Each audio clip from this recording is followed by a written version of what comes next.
Thank you, Mr. Speaker.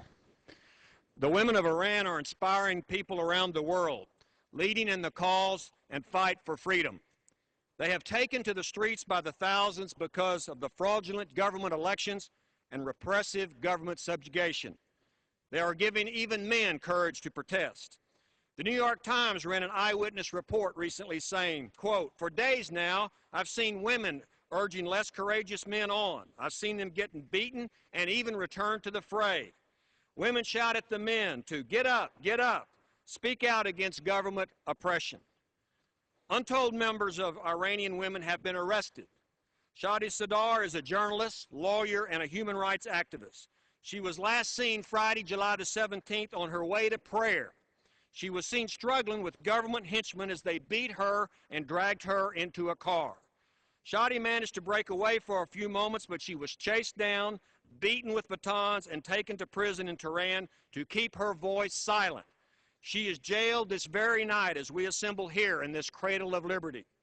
What's the charge? What's her crime? Seeking freedom and respect seem to be her crimes. And by any means necessary, the black-booted government thugs want to silence those who exercise the first human right of freedom, and that being the freedom to speak out against oppression.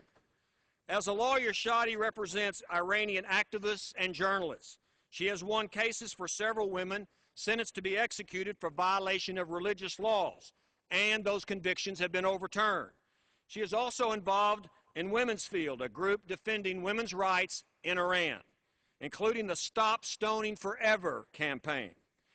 Mr. Speaker, women are tragically stoned to death for religious violations in Iran, for acts that aren't even crimes in civilized countries. They are buried up to their waist with their hands tied behind their backs. Then a mob throws stones on them until they're dead. And sometimes it takes more than an hour to die. These violent, barbaric acts are to be condemned by those who value life and liberty. For the first time in a presidential campaign in Iran, women made their oppression an issue in the election. Women courageously confronted their oppressors, demanding freedom. One Iranian woman said, quote, "When the elections were stolen, women felt betrayed. They took to the streets.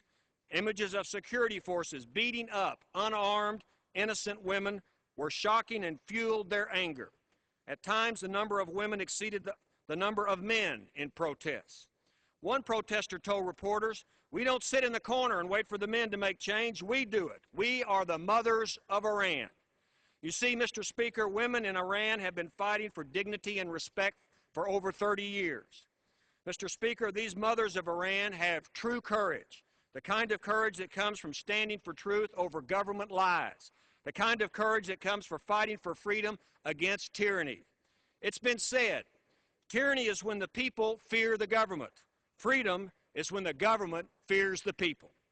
And now the government of Iran has begun to fear these ladies of liberty. The women of Iran have shown their courage to the world. They speak with one bold voice saying, "No more." They will not be silenced because truthful, righteous words cannot long be silenced by the stones of oppression and the rocks of brutality. The ladies of liberty are writing their own glorious pages in history. They have been unjustly trampled, dragged, beaten, shot, and killed by a government that has declared war on its own people. They have earned their honored place among those who have shed blood, but their fight is not for their native Iran alone. It is a fight for all freedom-seeking women and men worldwide that are being persecuted by their own governments. Shadi Sadar and the Wonder Women have earned the respect of a free world. Mr. Speaker, it is only a matter of time before the women of Iran win their freedom. They are throwing off the yoke of tyranny.